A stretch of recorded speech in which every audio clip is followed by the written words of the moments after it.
श्रीमा श्री अरविंद यही श्री अरविंद पाठचक्र ऑनलाइन माध्यम योगदान करथिबा भाई अपा मान को नमस्कार। आज आलोच्य विषय वासना और आत्म प्रवंचना। वासना और आत्म प्रवंचना प्रसंग आलोचना करने निमंते बरगढ़ चित्त भाई चित्तरंजन साहू को मु अनुरोध करुछि। चित्त भाई तांकर वक्तव्य प्रदान करंतु। श्रीमाता शरणं मम श्री अरविंद शरणं मम।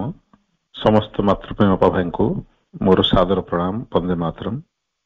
मां पाखरे विनम्र कृतज्ञता निवेदन पूर्वक आज आलोच्य प्रसंग भीतर को प्रवेश करवा।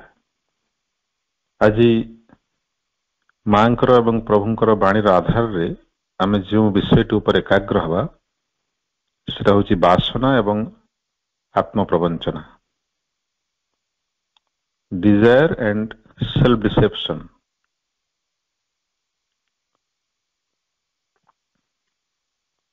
ए संपर्क रे हमें मां श्रीमंकर बांड आधार रे किसी अध्ययन करिबा।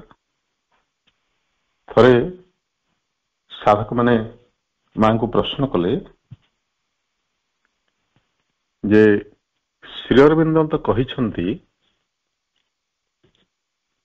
जे कामना वासना जहाँ सब आम भितर अच्छी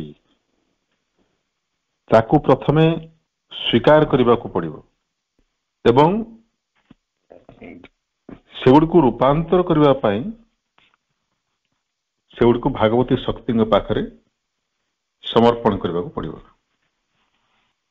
तेबे आमे कामना वासना को जदि चिन्हि पारिबु ताहले ताकू न छाड़ी करी धरि रखिबाटा उचित हबो कि? एवं यदि आमे चिन्हि न पारलु कामना वासना सेटा हमको प्रकृत रे भगवान कड़ को नहीं जीवो ना हमर बाधा सृष्टि करिवो। सेगुड़िक शुद्ध कामना गुड़िक जोटा कि केवल वर्जनीय से क्षेत्र में कौन कर माने साधक मान प्रश्न है देखु जमी द्वंद्व आसे आम समस्त जोगी मान बाणी को लेकर कामना वासना तो परित्यज्य किंतु ताकू आमको स्वीकार करने पड़ो जे पर्यंत सेगुड़िक रूपांतरतन होती भागवती शक्ति सम्मुख को आने पड़ो। ये द्वंद्व हूँ साधकर जे आमे कामना वासना को चिन्हि पारला परे ताकू छाड़ीदेबू ना धरि रखिबू एवं जोटा को चिन्हि पारुना आम मन द्वंद्व होची सेगुड़ा प्रकृत रे समर्पण योग्य ना केवल तुच्छा कामना आमे स्वयं को चिन्हू केमिति एवं तांका प्रति आमे की पदक्षेप नबो। एवं माँ एभली गोटे द्वंद्वात्मक प्रश्न अति सरल समाधान कर दौरान कहते जे आमे जदि निजको निजे प्रतारित करने को न चाहूँ ताहले केही आमको प्रतारित कर पारिबो नाही। कौन सी कामना वासनार एते सामर्थ्य नाही जे आमको भुआ बुलाई दब। जदि आमर हृदय रे भगवान के प्रति निष्ठा अतुट रही थाए आमे जदि प्रकृत रे चाहू था कामना वासना मुक्त हवा पाए जदि प्रकृत रे चाहू था ताहले निश्चय चिन्हि पारिबा भगवान एते निर्दय नहंती। तार अर्थ होची जे प्रकृत रे चाहे से अवश्य जानी पारे जे ता भितरे कोटा कामना वासना एवं कोटा आवश्यकता तदनुजाई से पदक्षेप नब। से की पदक्षेप नबा कथा ତାର ପ୍ରେରଣା ମଧ୍ୟ ସେ ଅନ୍ତରରୁ ପାଇଯାଏ। ତାପରେ ସେ ଜାଣି ଜାଣିକରି ଚେଇଁ ଶୋଇଲା ଭଳି କାମନା ବାସନାକୁ ସେ ପ୍ରତ୍ୟାଖ୍ୟାନ କରୁଛି ବା ଧରି ରଖୁଛି, ବା ଶ୍ରୀଅରବିନ୍ଦଙ୍କର ଆଳ ଦେଖେଇ ଶ୍ରୀଅରବିନ୍ଦ ତ କହିଛନ୍ତି କାମନା ବାସନାକୁ ଧରି ରଖିବା, ସେଗୁଡ଼ିକ ରୂପାନ୍ତର ନ ହେବା ପର୍ଯ୍ୟନ୍ତ ଆମକୁ ତ ସ୍ୱୀକାର କରିବାକୁ ପଡିବ, ତାହା ବି ମଧ୍ୟ ଭଗବାନଙ୍କର ଗୋଟେ ଦାନ। ତାକୁ ଆମେ ସମୂଳେ ମୂଳୋତ୍ପାଟନ କାହିଁ କରିବା, ତାକୁ ରୂପାନ୍ତରିତ କରିଦେବା। ଶ୍ରୀଅରବିନ୍ଦ କହିଦେଲେ ଏଇଟାକୁ ସାଧକ ଯଦି ଲାଇସେନ୍ସ ଭାବରେ ନେଇ କାମନା ବାସନାକୁ ଭୋଗ କରି ଚାଲେ, ଏଇଟା ତାର ଆତ୍ମପ୍ରବଞ୍ଚନା। ଜଣେ ଯଦି ନିଜକୁ ନିଜେ ଠକିବାକୁ ଚାହେଁ, ଜଣେ ଚେଇଁକରି ଶୋଇଥିବ, କିଏ ତାକୁ ଉଠେଇ ପାରିବ? ତେଣୁ ମା ସରଳ ଭାବରେ କହିଦେଲେ ଯେ ବାସନା ଏବଂ ଆତ୍ମପ୍ରବଞ୍ଚନା ଏ ଉଭୟ ଏକା ସାଙ୍ଗରେ ଯାଆନ୍ତି। ଯିଏ ନିଜକୁ ନିଜେ ପ୍ରତାରିତ କରିବାକୁ ନ ଚାହେଁ, ତାହେଲେ ସେ ଧୀରେ ଧୀରେ ସମସ୍ତ କାମନା ବାସନାରୁ ମୁକ୍ତ ହେଇଯିବ। କିନ୍ତୁ ଯିଏ ଭଗବାନଙ୍କର ଦ୍ୱାହିରେ ସେଗୁଡ଼ିକୁ ଭୋଗ କରିବାକୁ ଚାହେଁ, ସେ ହେଉଛି ପ୍ରବଞ୍ଚକ। ସେ ଯୋଗୀ ପଦବାଚ୍ୟ ନୁହେଁ, ସାଧକ ପଦବାଚ୍ୟ ନୁହେଁ।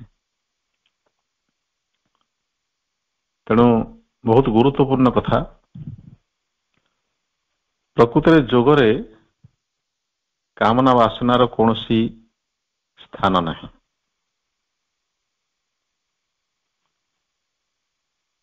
ଜଣେ ଯଦି ସାଧନା କରୁଛି, କାହା ପାଇଁ କରୁଛି? ତା ନିଜ ପାଇଁ, ତା ନିଜକୁ ଯୋଗ୍ୟ କରିବା ପାଇଁ, ଯେପରିକି ସେ ଭଗବାନଙ୍କର ଯୋଗ୍ୟ ଯନ୍ତ୍ର ହବ, ଭଗବାନଙ୍କର କାର୍ଯ୍ୟ କରିବ। ଏଥିରେ ଯଦି ସେ ଛଳନା କଲା ନିଜ ସହିତ, ତାହେଲେ ସେ କି ପ୍ରକାର ସାଧନା କରୁଛି? ଜଣେ ପ୍ରକୃତରେ ଚାହୁଁଥିବ, ତାହେଲେ ଅବଶ୍ୟ ତାକୁ ପ୍ରେରଣା ମିଳିବ, ଇଙ୍ଗିତ ମିଳିବ।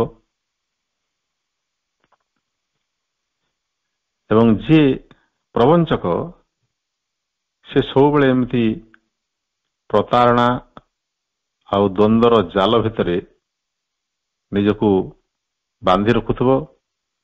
କେବଳ ଗୋଟିଏ ସୀମିତ ସ୍ଥାନ ଭିତରେ ଚକ୍ରାକାରରେ ଘୁରୁଥିବ, ତାର କୌଣସି ପ୍ରଗତି ହେବ ନାହିଁ।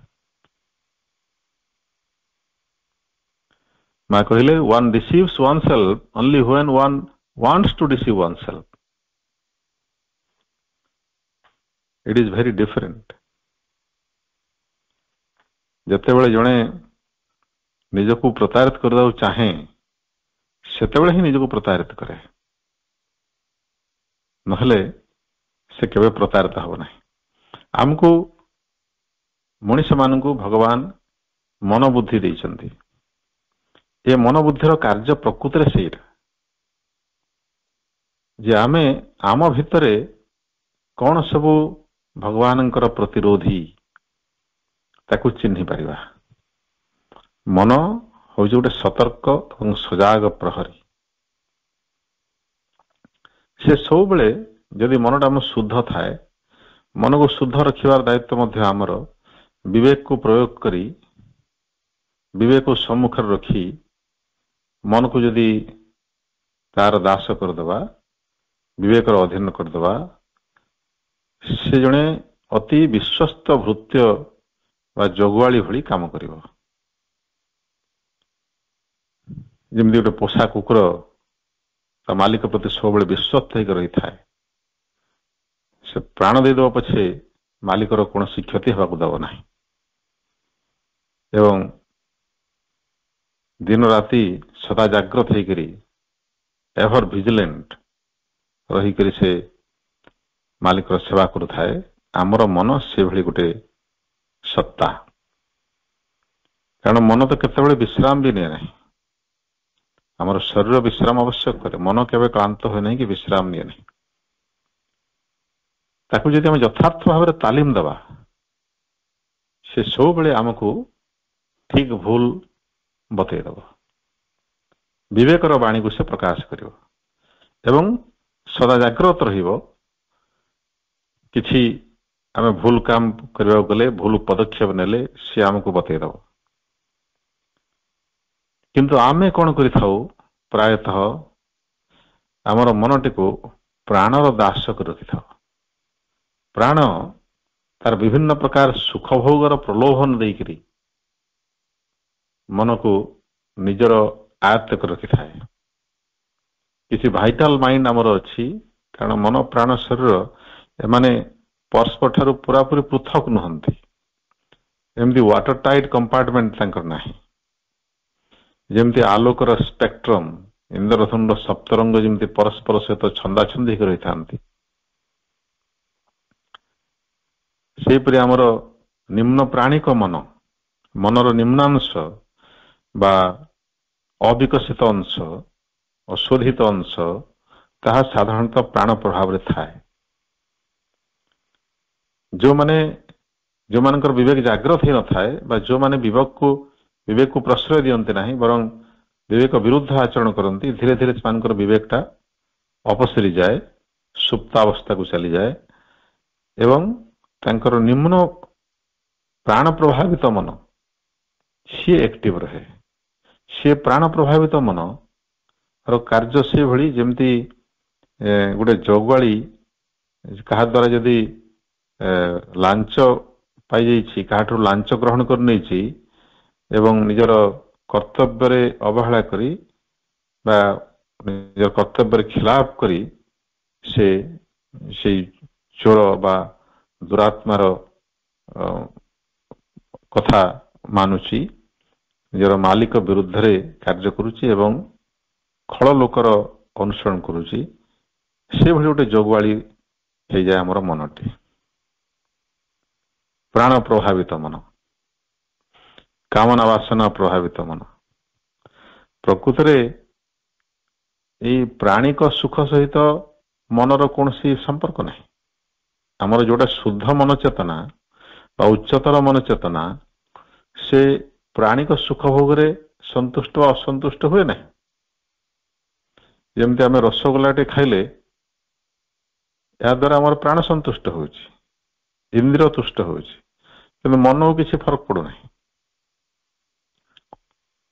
ପିତା ଖାଇଲେ ଆମକୁ ଗୋଟେ ଖରାପ ଲାଗୁଛି ବା ରାଗ କଟୁ ଖାଦ୍ୟ ସେବନ କଲେ ଆମର ଇନ୍ଦ୍ରିୟକୁ କଷ୍ଟ ହେଉଛି, ଶରୀରକୁ କଷ୍ଟ ହେଉଛି, କିନ୍ତୁ ମନର କିଛି ଫରକ ପଡୁନାହିଁ। ମନ ଏହା ଦ୍ୱାରା ପ୍ରକୃତିରେ ପ୍ରଭାବିତ ନୁହେଁ। ଯେଉଁ ମନ ଏହା ଦ୍ୱାରା ପ୍ରଭାବିତ ହୁଏ ସେଟା ହେଉଛି ଆମର ନିମ୍ନ ପ୍ରାଣିକ ମନ, ଭାଇଟାଲ ମାଇଣ୍ଡ, ଲୋର ମାଇଣ୍ଡ, ଯୋଉଟା କି controlled by the vital or influenced by the vital।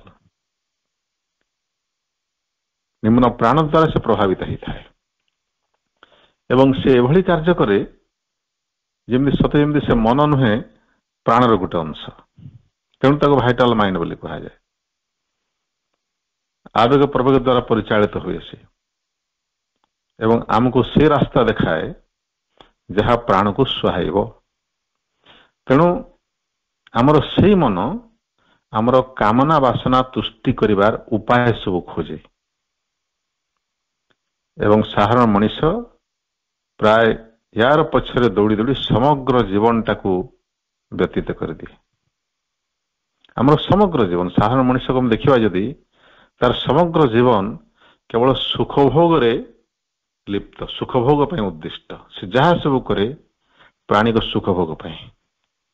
ଧନ ଅର୍ଜନ କରେ, ଘର ଦ୍ୱାର କରେ, ପ୍ରତିଷ୍ଠା ଅର୍ଜନ କରେ, ପରିଣାମରେ ପରିଶେଷରେ ତାକୁ କଣ ମିଳିବ? ଏଇଟା କଲେ ସେଇଟା ମିଳିବ, ସେଇଟା ହେଲେ ପୁଣି ଆଉ କଣ ମିଳିବ ନା ସେଇଟା ମିଳିବ। ଏମିତି 4-5ଟା ପ୍ରଶ୍ନ ପଚାରିଲେ ଆମେ ପରିଶେଷରେ ଯେଉଁ ଉତ୍ତର ପାଇବା ସେଟା ହେଉଛି ପ୍ରାଣିକ ସୁଖ। ସେ ସୁଖ ପ୍ରାପ୍ତି ପାଇଁ ଆମେ ସମଗ୍ର ଜୀବନଟାକୁ ଜଳାଞ୍ଜଳି ଦେଇଦେଉ।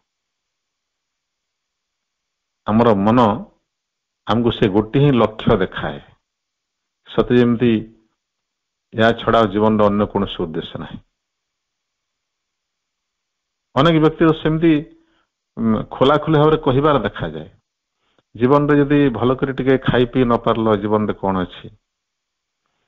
ଜୀବନରେ ଯଦି ସୁଖ ଟିକେ ନ ପାଇ ପାରିଲ, ଜୀବନ ବଞ୍ଚି ଲାଭ କଣ? ସେମାନେ ଧରି ନିଅନ୍ତି ଯେ ଜୀବନଟା ଆମକୁ ଦିଆହେଇଛି ସୁଖ ଭୋଗ କରିବା ପାଇଁ। ଯେତେ ପାରୁଛ ଭୋଗି ନିଅ ଜୀବନକୁ, କାରଣ ଜୀବନଟା ଗଲେ ଆଉ ଆସିବ ନାହିଁ। ଯାବତ୍ ଜୀବେତ୍ ସୁଖମ ଜୀବେତ୍ ଋଣଂ କୃତ୍ବା ଘୃତଂ ପିବେତ୍ ଭସ୍ମୀଭୂତସ୍ୟ ଦେହସ୍ୟ ପୁନରାଗମନ କୁତଃ। ଏଇ ଯେଉଁ ଚାରବାକ ନୀତି, ଏହାକୁ ସାଧାରଣ ମଣିଷ ସହଜରେ ଗ୍ରହଣ କରିନି।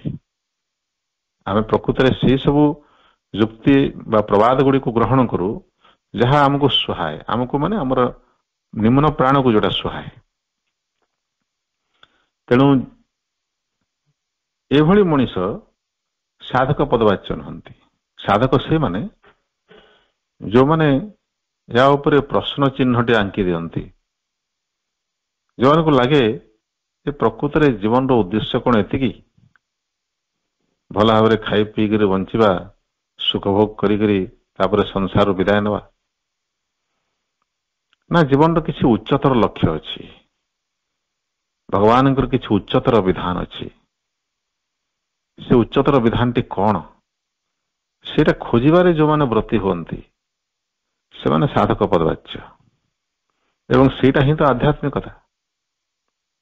ଆଧ୍ୟାତ୍ମିକତାକୁ ସରଳ ଭାବରେ ଆମେ ଯଦି ସଂଜ୍ଞାବଦ୍ଧ କରିବା, ସେଟା ହେବ ସତ୍ୟର ସନ୍ଧାନ, quest for truth in life. ଜୀବନରେ ସତ୍ୟର ସନ୍ଧାନ ହେଉଛି ଆଧ୍ୟାତ୍ମିକତା। ଅର୍ଥାତ୍ ମୁଁ ଖୋଜୁଛି ମୋର ଚେତନାର ସତ୍ୟ, ମୋର ଏଇ ଯେଉଁ ଚେତନା ମନ ପ୍ରାଣ ଶରୀର ଆତ୍ମା ଆଧାରିତ ଏ ଯେଉଁ ସ୍ଥୂଳ ରୂପ ଗ୍ରହଣ କରିଛି, ବିଭିନ୍ନ କାର୍ଯ୍ୟରେ ଲିପ୍ତ ରହିଛି, ସମୟ ଏବଂ ସ୍ଥାନର କିଛି ସୀମାବଦ୍ଧତା ଭିତରେ, ଏହାର ପ୍ରକୃତ ଉଦ୍ଦେଶ୍ୟ କଣ, କଣ ତାର ଲକ୍ଷ୍ୟ? ଜୀବନର ଏଇ ସତ୍ୟ, ଏଇ ରହସ୍ୟକୁ ଉଦ୍ଘାଟନ କରିବା ପାଇଁ ବ୍ରତୀ ହେବାଟା ହେଉଛି ଆଧ୍ୟାତ୍ମିକତା। ପରିଶେଷରେ ଜଣେ ଏହା କରି ପରିଶେଷରେ ଆତ୍ମାର ସନ୍ଧାନ ପାଇଯିବ। ଆତ୍ମାର ସନ୍ଧାନ ସହିତ ସେ ପରମାତ୍ମାଙ୍କର ସନ୍ଧାନ ମଧ୍ୟ ପାଇଯିବ। କାରଣ ଆତ୍ମା ଓ ପରମାତ୍ମାଙ୍କ ଭିତରେ ସମ୍ପର୍କ ହେଉଛି ଢେଉ ସହିତ ସମୁଦ୍ରର ସମ୍ପର୍କ, ଅର୍ଥାତ୍ ସେମାନେ ଏକ। ଆତ୍ମା କେବେ ପରମାତ୍ମା ଠାରୁ ଭିନ୍ନ ନଥିଲା, କେବେ ବି ନୁହେଁ। ତେଣୁ ଆତ୍ମଦର୍ଶନ ହେଉଛି ବ୍ରହ୍ମ ଦର୍ଶନ, ଈଶ୍ୱରାନୁଭୂତି, ଈଶ୍ୱର ସାକ୍ଷାତକାର ଯାହା କୁହନ୍ତୁ। ତେଣୁ ଯାହାଙ୍କୁ ଜାଣିଲେ ଆଉ କିଛି ଜାଣିବାର ବାକି ରହେ ନାହିଁ। ଯସ୍ମିନ୍ ବିଜ୍ଞତେ ସର୍ବଂ ବିଜ୍ଞତମ୍। ସାଧକ ପରିଶେଷରେ ତାହାର ସନ୍ଧାନ ପାଇଯିବ। ସେଟା ହେଉଛି ତାର ଜୀବନର ଉଦ୍ଦେଶ୍ୟ। ତେଣୁ ଯିଏ ପ୍ରକୃତିରେ ସନ୍ଧାନୀ, ମା ସ୍ପଷ୍ଟ ଭାବରେ କହିଦେଉଛନ୍ତି, କାମନା ବାସନାକୁ ସେ ତତ୍କ୍ଷଣାତ୍ ଚିହ୍ନି ପାରିବ। ଏବଂ ମା ଗୋଟେ ଜାଗାରେ ଗୋଟେ ସରଳ ଦୃଷ୍ଟାନ୍ତ ମାଧ୍ୟମରେ ତାକୁ ବୁଝେଇ ଦେଇଛନ୍ତି ଫରକଟା ଆମେ କେମିତି ଜାଣିବା। ଚିରନ୍ତନରେ ମଧ୍ୟ ଏକଥା ଲେଖା ଅଛି, ଆବଶ୍ୟକତା ଓ କାମନା, ନିଡ୍ ଆଣ୍ଡ ଡିଜାୟାର, ଆମେ କେମିତି ଡିଫରେନ୍ସିଏଟ କରିବା। ମା କହୁଛନ୍ତି, ଧରାଯାଉ କୌଣସି ମୁହୂର୍ତ୍ତରେ ତମକୁ ଲାଗିଲା ଏଇ ଜିନିଷଟା ମୋର ଆବଶ୍ୟକ,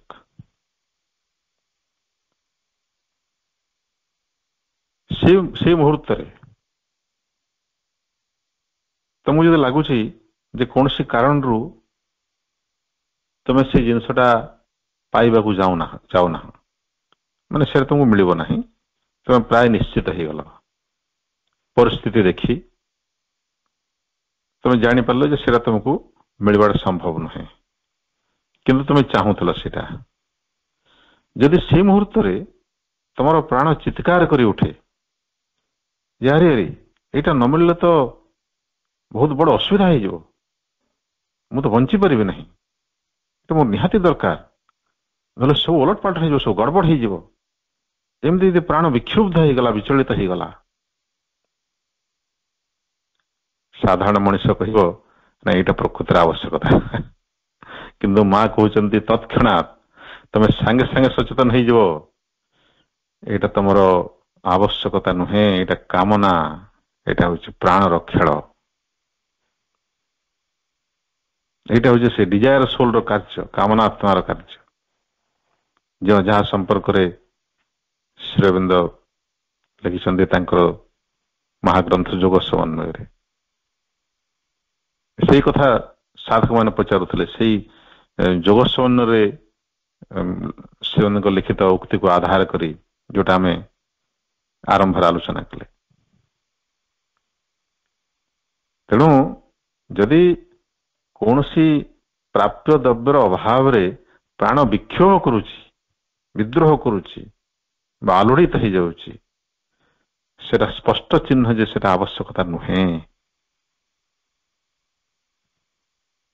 ଏବଂ ବିପରୀତ କ୍ରମେ ଯଦି ସେଇ ଜିନିଷଟା ମିଳିଗଲା ପରେ ତମର ପ୍ରାଣ ଆନନ୍ଦରେ ଉଛୁଳି ପଡୁଛି, ଉଲ୍ଲସିତ ହେଇଯାଉଛି,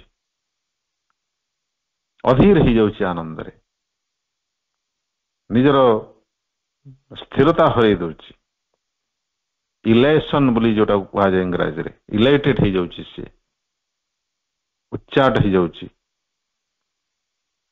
ସେତେବେଳେ ମଧ୍ୟ ଜାଣିବ ଯେ ସେଟା ଆବଶ୍ୟକତା ନଥିଲା, ସେଟା ତମର କାମନା। ତେଣୁ ଆବଶ୍ୟକତା କେମିତି ଚିହ୍ନିବା? ମା କହୁଛନ୍ତି ତୁମ ଭିତରୁ ଗୋଟେ ଅତି ଝାପ୍ସା କ୍ଷୀଣ ଭାବରେ, ହାଲକା ଭାବରେ ଗୋଟେ ପ୍ରେରଣା ଆସିବ ଯେ ଏଇଟା ମୋର ଦରକାର। ତାପରେ ସେ ନିଜକୁ ଜାହିର କରିବ ନାହିଁ, ଇମ୍ପୋଜ କରିବ ନାହିଁ। ଆବଶ୍ୟକତା ଆମର ଆତ୍ମାର ବାଣୀ, ଆମର ଆତ୍ମା ମାଧ୍ୟମରେ ସେଟା ଆମ ପାଖରେ ପହଞ୍ଚେ। ଏବଂ ଆତ୍ମା କେବେ ନିଜକୁ ଜାହିର କରେ ନାହିଁ, ଇମ୍ପୋଜ କରେ ନାହିଁ। ଇମ୍ପୋଜିଂ ନେଚରଟା ଆତ୍ମାର ନୁହେଁ, ଇମ୍ପୋଜିଂ ନେଚର ହଉଛି ପ୍ରାଣର। ତେଣୁ ଆମ ଭିତରୁ ଯଦି ଇମ୍ପୋଜିସନ କିଛି ଆସୁଛି, ଏଟା ନା ନିହାତି ଦରକାର ବୋଲିକରି ଆମେ ସତର୍କ ହେଇଯିବା ଦରକାର ଯେ ଏଟା ପ୍ରାଣର ଦାବି, ଆତ୍ମାର ନାହିଁ। ଏବଂ ଆଉ ଗୋଟେ ପ୍ରାଣର ଗୁଣ ହଉଛି ରିପିଟିଟିଭ ଇନ୍ ନେଚର। ରିପିଟିଟିଭ, ସେ ବାରମ୍ବାର ନିଜକୁ ଜାହିର କର, ବାରମ୍ବାର ସେ କଥା କହୁଥିବ, ବାରମ୍ବାର ନିଜକୁ ମନେ ପକଉଥିବ। ଦେଖିବେ ଯେମିତି ଛୋଟ ପିଲାମାନେ ତାଙ୍କର ଗୋଟେ ଦରକାର ଥିବ, ବାରମ୍ବାର କହୁଥାନ୍ତି ବାପା ଚକୋଲେଟ ଆଣିବ, 10 ଥର କହିବେ, ବିରକ୍ତ ହବା ପର୍ଯ୍ୟନ୍ତ କହୁଥିବେ। ଛୋଟ ପିଲା ସେମାନେ ପ୍ରାଣ ପ୍ରଭାବରେ ଥାଆନ୍ତି, ମନ ବିକଶିତ ନଥାଏ, ସେମାନେ ଚତୁର ପ୍ରଭାବରେ ବି ଥାଆନ୍ତି କିନ୍ତୁ ପ୍ରାଣ ପ୍ରଭାବରେ ମଧ୍ୟ ଥାଆନ୍ତି। ତେଣୁ ପ୍ରକୃତରେ ଆମର ପ୍ରାଣ ସତ୍ତାଟି ଆମ ଭିତରେ ଗୋଟେ ଅବୋଧ ଶିଶୁ, ଗୋଟେ ଅଝଟ ଶିଶୁ, ଯାହାର କି ହିତାହିତ ଜ୍ଞାନ ନାହିଁ। ହିତାହିତ ଜ୍ଞାନ ଅଛି ମନର, ମନ ବିବେକ ସହିତ ଯୋଡି ହେଇଥାଏ। କିନ୍ତୁ ମନ ଯଦି ପ୍ରାଣ ଦ୍ୱାରା ପ୍ରଭାବିତ ହେଇଯାଏ, ତାହେଲେ ସେ ବିବେକର ବାଣୀକୁ ଶୁଣିବା ଅସ୍ୱୀକାର କରେ। ଧୀରେ ଧୀରେ ବିବେକ ଆବୃତ ହେଇଯାଏ ଏବଂ ମନଟି ପ୍ରାଣ କବଳିତ ହେଇଯାଏ। ସେତେବେଳେ ସେ ବ୍ୟକ୍ତିର ସମ୍ପୂର୍ଣ୍ଣ ଜୀବନଟି ପ୍ରାଣ ହାତକୁ ଚାଲିଯାଏ ଏବଂ ଯାହା ଘଟେ ସେଟା ହଉଛି ସାଧାରଣ ଜୀବନର ସତ୍ୟ। ତେଣୁ ମୂଳ ବସ୍ତୁକୁ ଫେରି ଆସିବା। ମା କହିଛନ୍ତି ବାସନା ଆମକୁ ଅନ୍ଧ କରିଦିଏ। ଅନ୍ଧ କରିଦିଏ ଅର୍ଥାତ୍ ଆମକୁ ସତ୍ୟ ଠାରୁ ଦୂରେଇ ନିଏ। ଏଇଟା ଗୋଟେ ଗୁରୁତ୍ୱପୂର୍ଣ୍ଣ ବିଷୟ। ପ୍ରକୃତରେ ଯେତେବେଳେ ଆମେ କୌଣସି କାମନା ବା ବାସନାକୁ ଆମ ଚେତନାରେ ସ୍ଥାନ ଦଉ, ତାର ଅର୍ଥ ହଉଛି ଯେ ଆମେ ସେଇ ଜିନିଷଟିକୁ ବା ଚେତନାର ସେଇ ଗତିବୃତ୍ତିଟିକୁ ଭଗବାନଙ୍କୁ ଦେବାକୁ ଚାହୁଁନାହିଁ, ଭଗବାନ ଠାରୁ ଲୁଚେଇ ରଖୁ।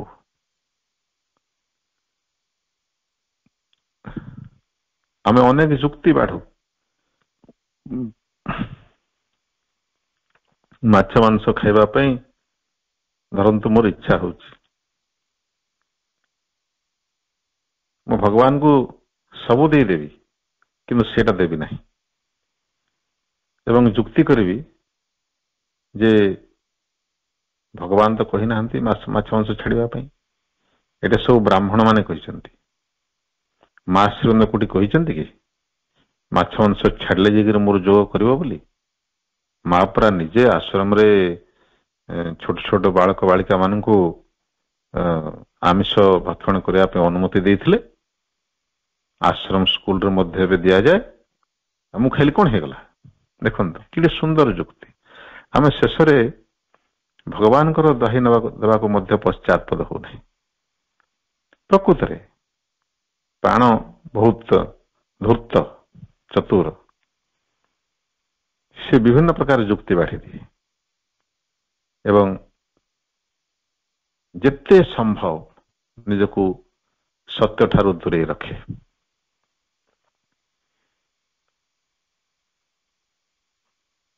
ତେଣୁ ମା କହିଲେ କାମନା ବାସନା ଆମର ଚେତନାକୁ ଗୋଟେ ଏମିତି ଟ୍ୱିଷ୍ଟ ଦେଇଦିଏ। ସେ ଟ୍ୱିଷ୍ଟ ଶବ୍ଦଟି ମା ବ୍ୟବହାର କରିଛନ୍ତି। ଏମିତି ଗୋଟେ ଟ୍ୱିଷ୍ଟ ଦେଇଦିଏ ଯେ ଆମେ ସତ୍ୟର ବାଟ ନ ଧରିକରି ଅଲଗା ବାଟଟେ ଧରି ପକଉ।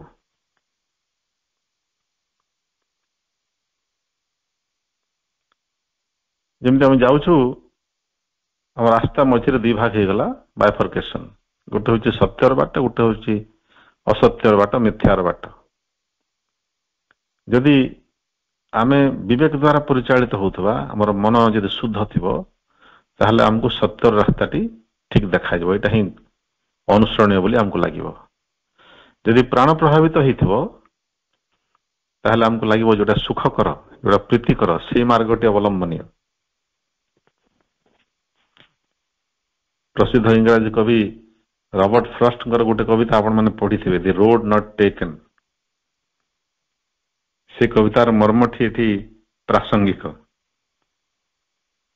ସେ କହୁଛନ୍ତି ଶେଷରେ, I took the road less traveled by and that made all the difference. ମୁଁ ସେଇ ପଥଟି ଅନୁସରଣ କଲି ଯୋଉଥିରେ ବେଶୀ ଲୋକ ଯାଆନ୍ତି ନାହିଁ।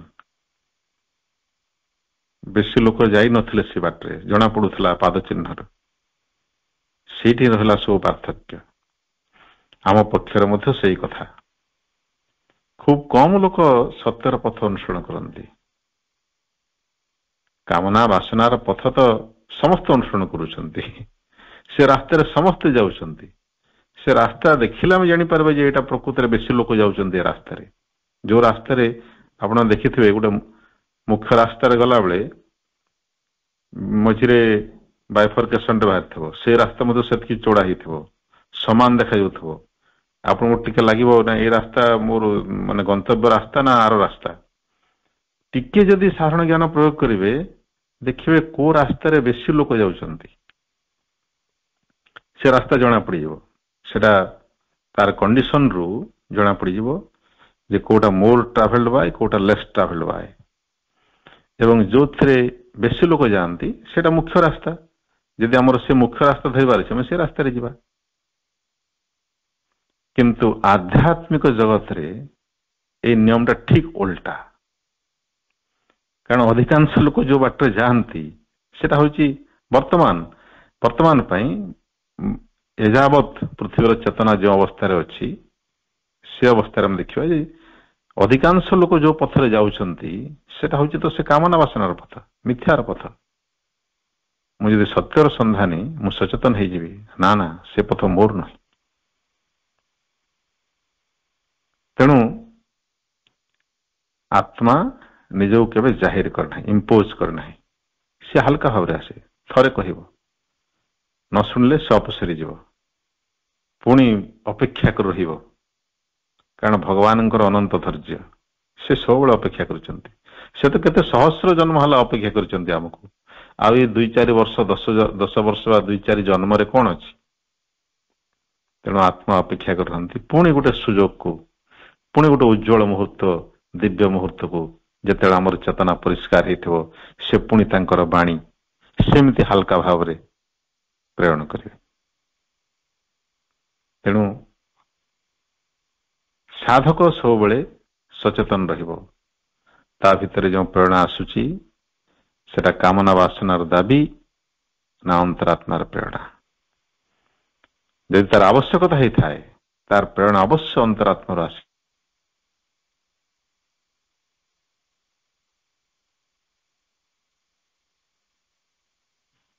ଏବଂ ଯଦି ସେଟା ପ୍ରାଣିକ ହେଇଥିବ ତାହେଲେ ନିଜକୁ ଜାହିର କରିବା ପାଇଁ ଚେଷ୍ଟା କରିବ, ଆଲୋଡ଼ନ କରିବ, ବିକ୍ଷୋଭ କରିବ, ସୁଖରେ ଅତ୍ୟନ୍ତ ଅଧୀର ହେଇଯିବ, ତାର କାମନାର ପରିପୂରଣ ଅତ୍ୟନ୍ତ ଅଧୀର ହେଇଯିବ, କାମନାର ଅପୂର୍ତ୍ତିରେ ଅତ୍ୟନ୍ତ ମ୍ରିୟମାଣ ହେଇଯିବ, ଅବସନ୍ନ ହେଇଯିବ। ଏଇଟା ହଉଛି ପ୍ରାଣର ଦାବି, କାମନା ବାସନାର ଦାବି।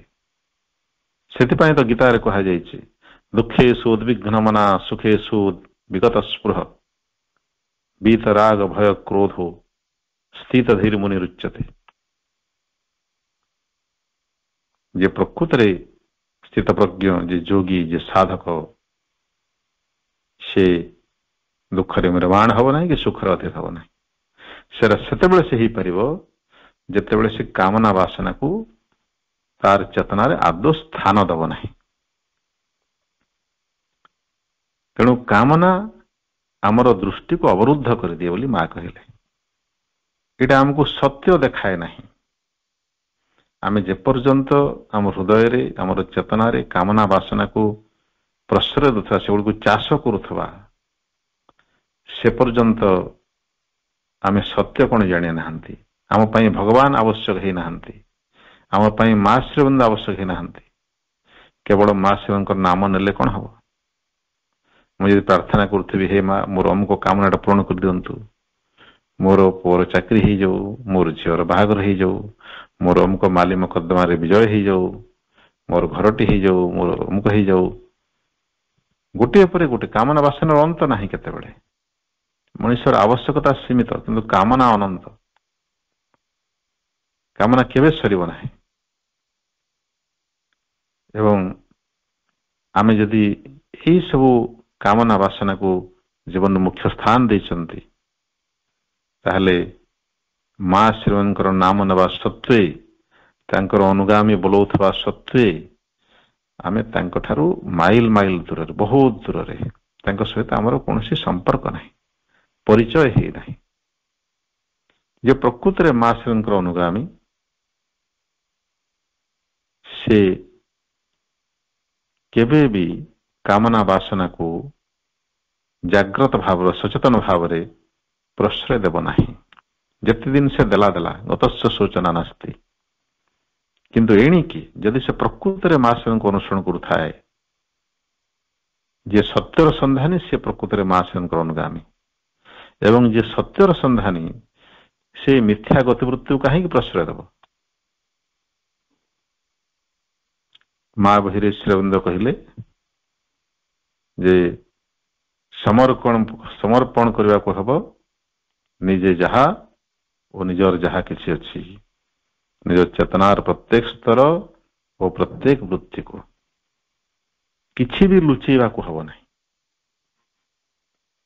ଯଦି କିଛି ବି ମୁଁ ଭଗବାନଙ୍କ ଠାରୁ ନିଜକୁ, ନିଜ ଭିତରେ ଭଗବାନ ଠାରୁ କିଛି ଲୁଚେଇ ରଖୁଛି, ସତେ ଏମିତି ଭଗବାନ ସେଟା ଦେଖିପାରୁନାହାନ୍ତି।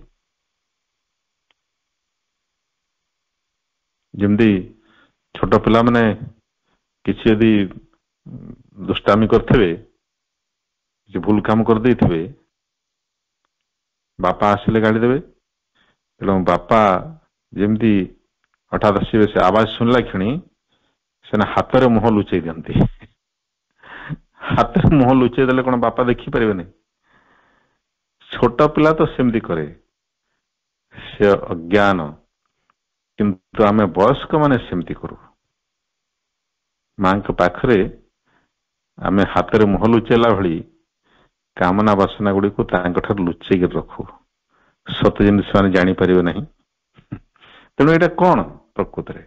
ଏଇଟା ହଉଛି ଆତ୍ମ ପ୍ରବଞ୍ଚନା, ସେଲ୍ଫ ଡିସେପସନ, ଆଉ କିଛି ନୁହେଁ।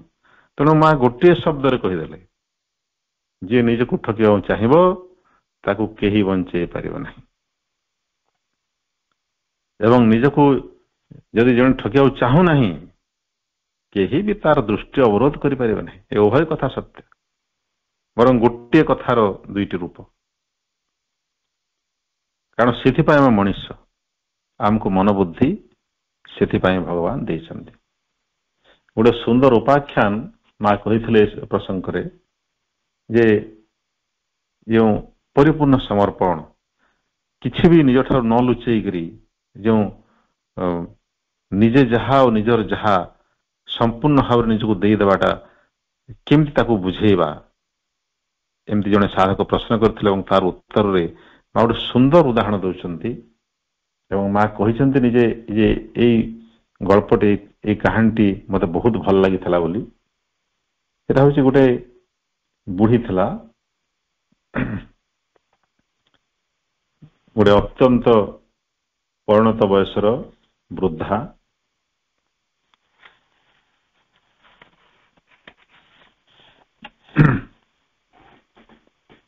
ଭାରି ଦରିଦ୍ର, ତା ପାଖରେ କିଛି ନଥିଲା, ସମ୍ପୂର୍ଣ୍ଣ ନିଃସ୍ୱ ହେଇକି ରହିଥିଲା, ଗୋଟେ ଭଙ୍ଗା ରୁଜା ଦଦରା କୁଡିଆ ଘରେ ବାସ କରୁଥିଲା।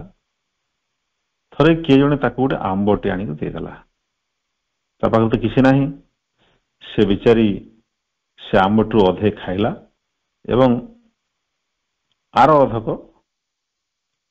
ପରଦିନ ପାଇଁ ରଖିଦେଇଥିଲା, କାରଣ ଆମ୍ବଟି ଭାରି ସୁଆଦିଆ।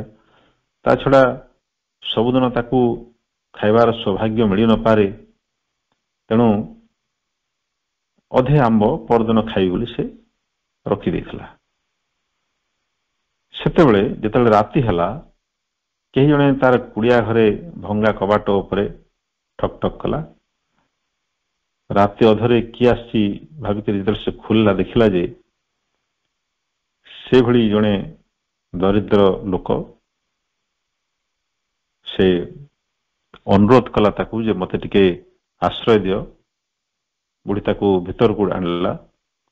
ତାପରେ ସେ ଲୋକଟି କହିଲା ଯେ ତାକୁ ଭାରି ଭୋକ ହଉଛି, କିଛି ଖାଇବାକୁ ଦିଅ।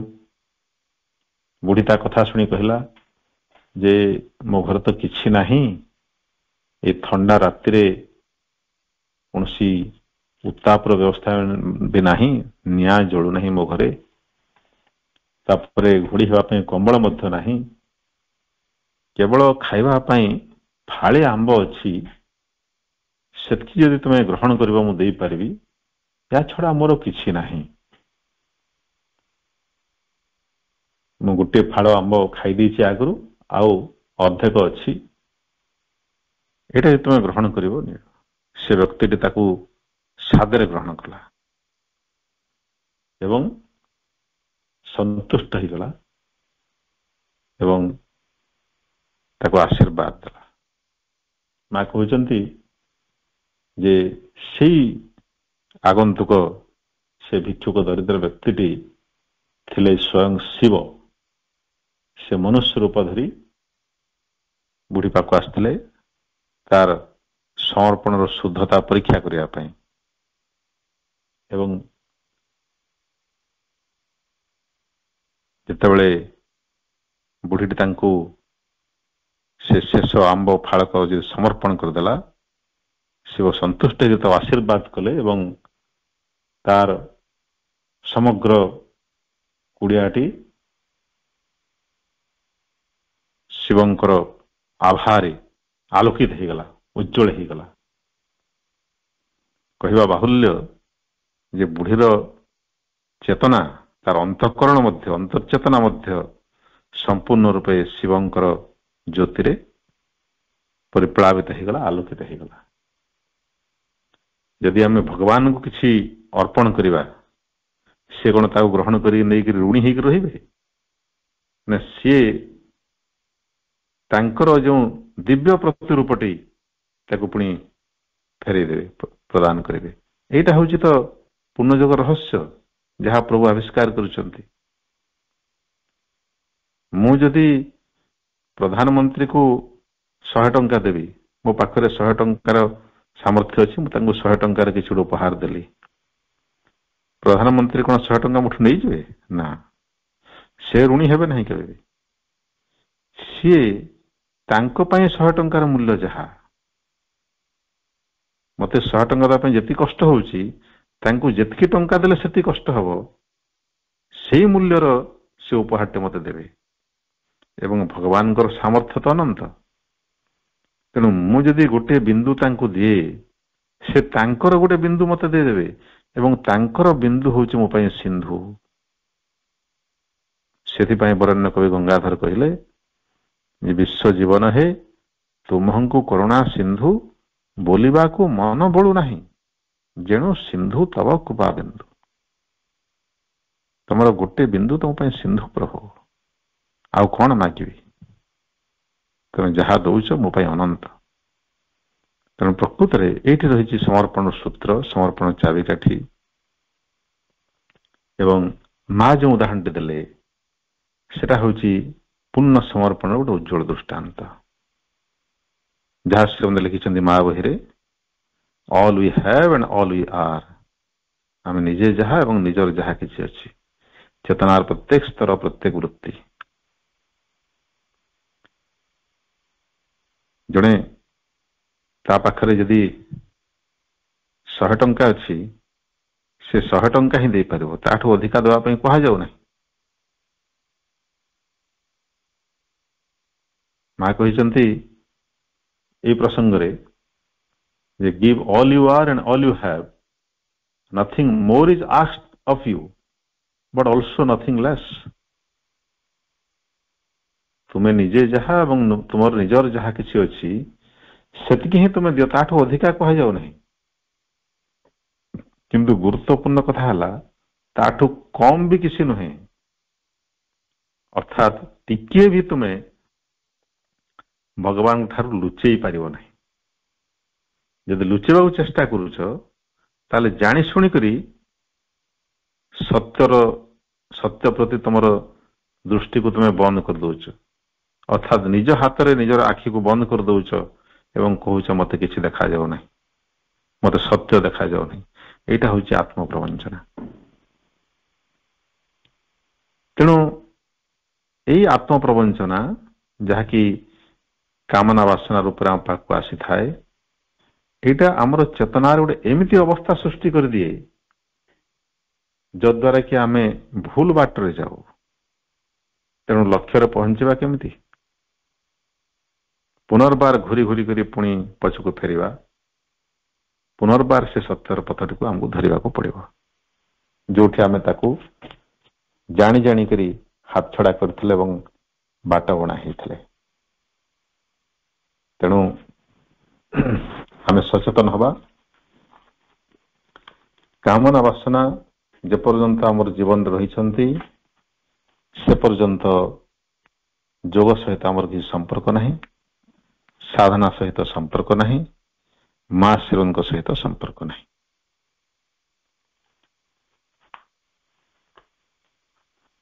ଅତି ସୁନ୍ଦର ଏବଂ ମର୍ମସ୍ପର୍ଶୀ ଉଦାହରଣ ମାଧ୍ୟମରେ ମା ଆମକୁ ବୁଝେଇଛନ୍ତି। ମା ବହିରେ ତ ଆମେ ବାରମ୍ବାର ପଢୁଛୁ, ଆମେ ଅନେକ ସମୟରେ କହୁ ଯେ ଏଇ କାମନା ବାସନା ଆମ ଭିତରେ ଯାହା ଅଛି ଏଇଟା କଣ ଭଗବାନ ଜାଣୁନାହାନ୍ତି? ନିଜେ ଆମ ଠାରୁ ନେଇ ଜାଣୁନାହାନ୍ତି କାହିଁକି? ସେ ତ ଅନ୍ତର୍ଯାମୀ, ସେ ତ ସବୁ ଜାଣନ୍ତି, ସେ ନିଜେ ଆମ ଠାରୁ ଏଗୁଡାକ ନେଇ ଯାଉନାହାନ୍ତି କାହିଁକି? ମୋ ଭିତରେ କାମନା ବାସନାକୁ ସମର୍ପଣ କରିବା ପାଇଁ ଇଚ୍ଛା ଶକ୍ତି ଜାଗ୍ରତ ହଉନାହିଁ। ଯଦି ମୋ ଭିତରେ ଇଚ୍ଛା ଶକ୍ତି ଜାଗ୍ରତ ହଉନାହିଁ, ସେ ଭଗବାନ ସେ ଇଚ୍ଛା ଶକ୍ତି ଗୋଟେ ଜାଗ୍ରତ କରିଦଉନାହାନ୍ତି। ଏମିତି ଆମେ ଅନେକ ସମୟରେ ଯୁକ୍ତି କରୁ। এই କ୍ଷେତ୍ରରେ ପ୍ରଭୁଙ୍କର ବାଣୀ ଆମର ସ୍ମରଣୀୟ। ପ୍ରଭୁ କହୁଛନ୍ତି ମନେ ରଖ, ଯେଉଁ ସମର୍ପଣ ସର୍ତ୍ତ ପାଳନ କରିବାକୁ ଚାହେଁ ନାହିଁ ସେଟା ହଉଛି ତାମସିକ ସମର୍ପଣ। ତାହା ଭଗବାନଙ୍କୁ ଆହ୍ୱାନ କରେ ସବୁ କିଛି କରିଦେବେ ବୋଲି ଏବଂ ଚାହେଁ ସକଳ କ୍ଲେଶ ଦ୍ୱନ୍ଦ୍ୱ ଏଡି ଦେଇ ଚାଲିବାକୁ। ଏଇଟା ହେଲା ଆତ୍ମପ୍ରବଞ୍ଚନା। ଏଇଟା ମୁକ୍ତି ଓ ପୂର୍ଣ୍ଣତା ଆଡକୁ ନେଇଯାଏ ନାହିଁ। ଭଗବାନ ଯେଉଁ ସର୍ତ୍ତଟି ଆରୋପ କରିଛନ୍ତି ବା ତାଙ୍କ ଲୀଳାର ସର୍ତ୍ତ ଯୋଉଟା ହେଲା ସେଟା ଯେ ଆମ ଭିତରେ ସଂକଳ୍ପଟି କାହିଁ ଦେଇଛନ୍ତି? ଭଗବାନ ସଂକଳ୍ପର ସ୍ୱାଧୀନତା ଦେଇଛନ୍ତି। ଆମେ ସତ୍ୟକୁ ବରଣ କରିବା କିମ୍ବା ମିଥ୍ୟାକୁ ବରଣ କରିବା, ସେଥିରେ ସେ ହସ୍ତକ୍ଷେପ କରିବେ ନାହିଁ। ଏବଂ ଯେହେତୁ ଆମକୁ ସଂକଳ୍ପର ସହାୟତା ଦେଇଛନ୍ତି, ଏଇଟା ଆମର ଦାୟିତ୍ୱ ଆମେ ଇଚ୍ଛାକୃତ ଭାବରେ ସତ୍ୟକୁ ବରଣ କରିବା। ସେଟା ଭଗବାନ କରିଦିଅନ୍ତୁ, ଭଗବାନ ମୋ ପାଇଁ ସଂକଳ୍ପଟେ ବି କରିଦିଅନ୍ତୁ, ଭଗବାନ ମୋ ପାଇଁ ଇଚ୍ଛା କରିଦିଅନ୍ତୁ, ଭଗବାନ ନିଜେ ମୋଠାରୁ କାମନା ବାସନା ଛଡେଇ ନିଅନ୍ତୁ, ଏମିତି କହିବା ଅର୍ଥ ହେଉଛି ଆମେ ଭଗବାନଙ୍କର ସୃଷ୍ଟିର ତାଙ୍କ ଲୀଳାର ସର୍ତ୍ତ ପାଳନ କରିବାକୁ ଚାହୁଁନା, ଅର୍ଥାତ୍ ନିଜକୁ ନିଜେ ଆମେ ପ୍ରତାରିତ କରିବାକୁ ଚାହୁଁଛୁ। ଏବଂ ଏହି ଆତ୍ମପ୍ରତାରଣା କେବେ ବି ଆମକୁ ମୁକ୍ତି ଓ ପୂର୍ଣ୍ଣତା ଆଡ଼କୁ ନେଇଯିବ ନାହିଁ ବୋଲି ଶ୍ରୀ ଅରବିନ୍ଦ ସ୍ପଷ୍ଟ ଭାବରେ କରିଦେଲେ। ମା ତ କହିଛନ୍ତି ଯେ ଯେକୌଣସି ଆନ୍ତରିକ ପ୍ରାର୍ଥନା ପୂର୍ଣ୍ଣ ହୁଏ ଯଦି ପ୍ରକୃତରେ ତାହା ଆମର ଆବଶ୍ୟକ ହେଇଥିବ, ଆମର ଅନ୍ତରାତ୍ମା ପ୍ରେରଣା ହେଇଥିବ, ଯଦି ହୃଦୟରୁ ଉତ୍ସାରିତ ପ୍ରାର୍ଥନାଟି ଆମ ଭିତରୁ ଜାଗି ଉଠୁଥିବ, ତାହେଲେ ତାହା ଅଚିର ପୂରଣ ହେବ। ଭଗବାନ ପ୍ରକୃତରେ ଅନ୍ତର୍ଯ୍ୟାମୀ, ସେ ଜାଣନ୍ତି ଆମର ଆବଶ୍ୟକତା କଣ। ତେଣୁ ଆନ୍ତରିକ ପ୍ରାର୍ଥନା ଭଗବାନ ଆମର ଅବଶ୍ୟ ପୂରଣ କରିବେ, ଏ ଦୃଢ଼ ବିଶ୍ୱାସ ସହିତ ଆମେ ନିଜେ ଯାହା ଏବଂ ନିଜର ଯାହା କିଛି ଅଛି ତାକୁ ସମ୍ପୂର୍ଣ୍ଣ ନିଷ୍କପଟତାର ସହିତ ଭଗବାନଙ୍କୁ ଦେଇଦେବା। ନିଜ ଭିତରର ସମସ୍ତ ଅଳିଆ ଆବର୍ଜନା ମଧ୍ୟ ଏବଂ ସମସ୍ତ ଦୁର୍ମୂଲ୍ୟ ରତ୍ନ ସବୁ ମଧ୍ୟ, କାରଣ କୌଣସି ଜିନିଷ ଉପରେ ଆମର ଅଧିକାର ନାହିଁ, କୌଣସିଟା ଆମର ନୁହେଁ, ସବୁ ତାଙ୍କରି। ତେଣୁ ଯଦି ଆମେ କାମନା ବାସନା ଗୁଡ଼ିକ ମଧ୍ୟ ଭଗବାନଙ୍କୁ ଦେଇଦେବା, ତାହେଲେ ସେଗୁଡ଼ିକୁ ତାଙ୍କର ଦିବ୍ୟ ରୂପରେ ଆମ ପାଖକୁ ଫେରେଇଦେବେ। ପ୍ରତ୍ୟେକ କାମନା ବାସନା ଏବଂ ଅନ୍ୟ ସବୁ ମନ୍ଦ ଗତିବୃତ୍ତି ଯାହା ପ୍ରତ୍ୟାଖ୍ୟାନ କରିବା ପାଇଁ ମା ବହିରେ ସୁଦୀର୍ଘ ତାଲିକା ଦେଇଛନ୍ତି ପ୍ରଭୁ, ଏଗୁଡ଼ିକ ପ୍ରକୃତରେ ତାଙ୍କର ଗୋଟେ ଗୋଟେ ଦିବ୍ୟ ପ୍ରତିରୂପର ବିକୃତ ରୂପ।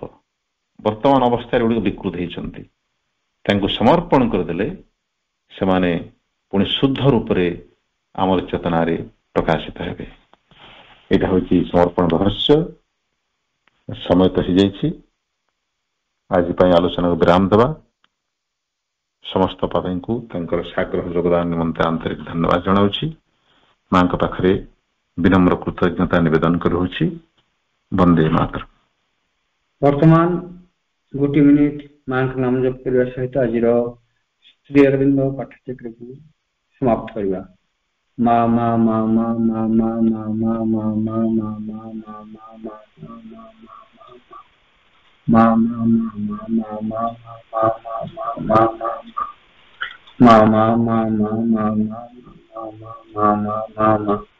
ma